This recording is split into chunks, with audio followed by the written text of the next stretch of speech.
Dans l'exercice 19, nous allons faire l'étude de la position d'un positon jusqu'à en déduire les coordonnées de ses vecteurs vitesse, accélération et position.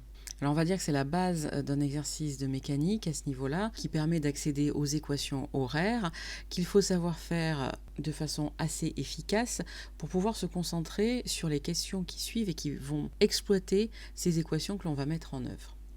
Alors, dans cet exercice, on vous aide un petit peu, vu qu'on vous guide au travers des questions. On pourrait, dans un exercice de bac, passer directement à la question 3. Vous devez connaître la méthodologie de réponse à ce type de questions. Vous devez savoir seul comment on peut obtenir les équations horaires d'un mouvement. Donc ici, le positon, il nous est dit qu'il part dans ce champ électrique au point O, donc finalement, le point O est confondu avec le point G0, donc sa position. Cela va nous servir pour répondre à la première question où on va déterminer les coordonnées cartésiennes du vecteur position au G0, sachant que au G0, bien je viens de dire, le point G0 est confondu avec le point O. Le point au G0 est donc le vecteur OO, soit le vecteur nul. Par conséquent, je vais en déduire que OG0 a pour coordonnées x0 égale 0, y0 égale 0. On va faire ce même travail sur le coordonnées du vecteur vitesse, sauf que lui, il n'est pas nul. J'ai un vecteur vitesse qui est comme ceci. Alors quand j'ai un vecteur vitesse initial qui fait un angle avec l'horizontale, on sait qu'il faut le décomposer selon deux autres vecteurs, comme on peut faire avec Schall, en V0x et V0y. Donc ici, j'ai mon angle, là j'ai V0x, là j'ai V0y, et là j'ai le vecteur vitesse V0. Donc je sais qu'ici, vu que ma décomposition, j'ai un angle droit, je vais donc faire la trigonométrie dans ce triangle rectangle. Je vais écrire le cosinus de l'angle alpha, c'est le côté opposé, soit V0x sur l'hypoténuse V0. Donc j'en déduis que V0x est égal à V0 cosinus alpha. C'est bien positif vu que V0x est dans le même sens que l'orientation de l'axe OX. Et je vais écrire le sinus de cet angle alpha, c'est le côté opposé V0y sur l'hypoténuse V0. Donc j'en déduis que V0y est égal, et là attention, parce que V0y est orienté en sens inverse de y, donc il y a un moins qui s'invite. V0y est égal à moins V0 fois sinus alpha. Mon vecteur vitesse V0 a donc pour coordonnées V0 cosinus alpha et moins V0 sinus alpha. On me demande d'utiliser la deuxième loi de Newton pour exprimer le vecteur accélération du positon. Avant d'utiliser la deuxième loi Newton, je sais que je dois faire un certain nombre de choses, définir le système, c'est le positon, le référentiel est terrestre, et le bilan des forces, le BDF. Ce positon est soumis uniquement à la force électrique, F est égal à Q fois E. On me dit que la charge du positon, c'est petit e, donc je vais le remplacer directement pour éviter les problèmes de signes. Donc F est égal à petit e fois le champ électrique E. Ayant ceci, je peux appliquer la deuxième loi Newton. On applique la deuxième loi Newton dans le référentiel. Alors, je le précise au passage. Donc, soit vous le faites maintenant, soit vous le faites directement ici, dans le référentiel galiléen, vu que c'est une obligation pour pouvoir appliquer cette deuxième loi Newton. Je sais que la somme des forces est égale à la masse fois l'accélération de ce positon. Or, la somme des forces, eh bien, j'ai dit qu'il n'y en avait qu'une seule, c'était cette force électrostatique, petit e fois grand E. Par conséquence, la masse fois l'accélération est égale à petit e fois grand E. Donc le vecteur accélération est égal à E sur m fois le vecteur champ électrique.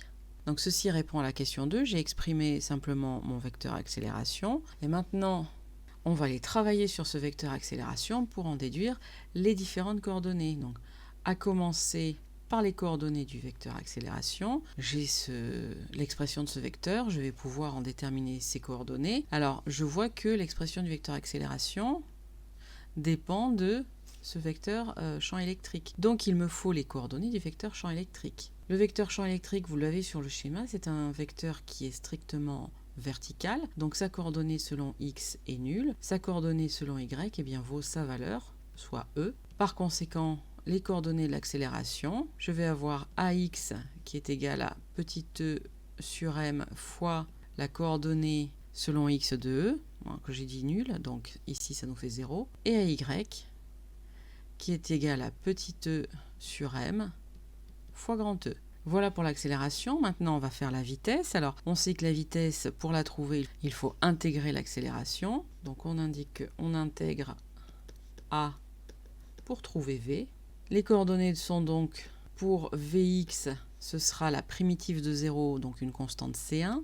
Pour Vy, ce sera la primitive d'une constante, petit e fois grand E sur m. Donc cette même constante multipliée par la variable temps, plus C2, la constante d'intégration. Il nous faut déterminer C1 et C2.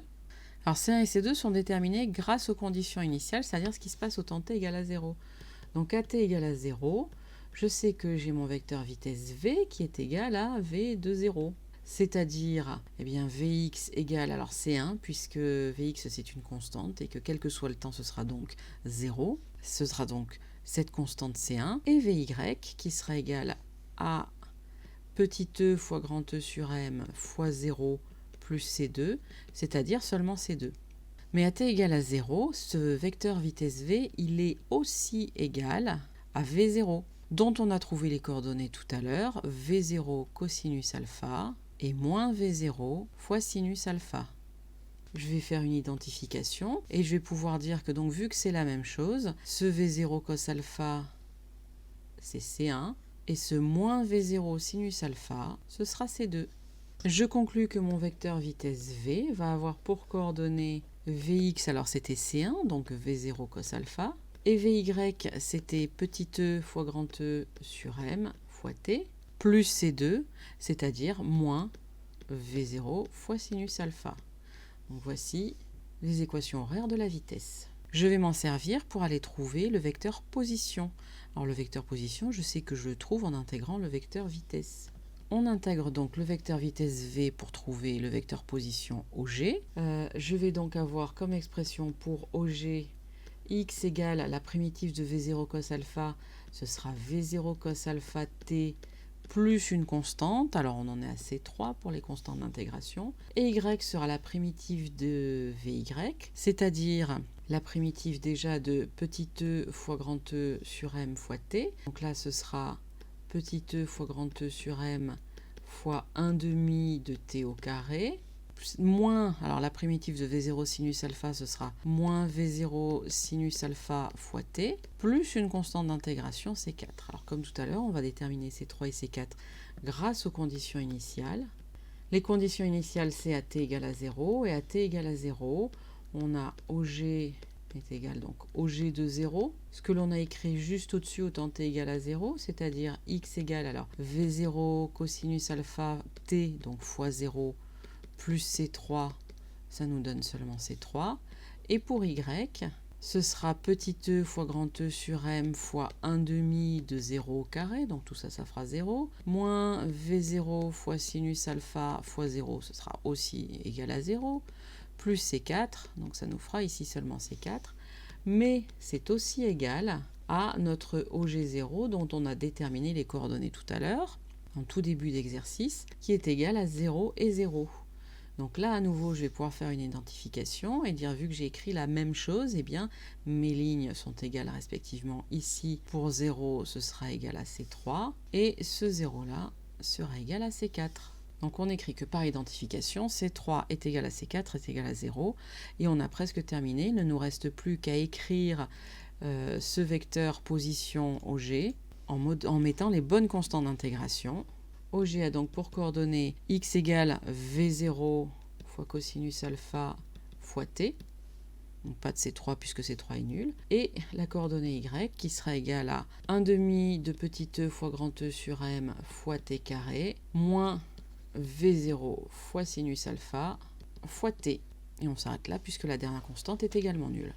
Et voilà nos équations horaires de la position.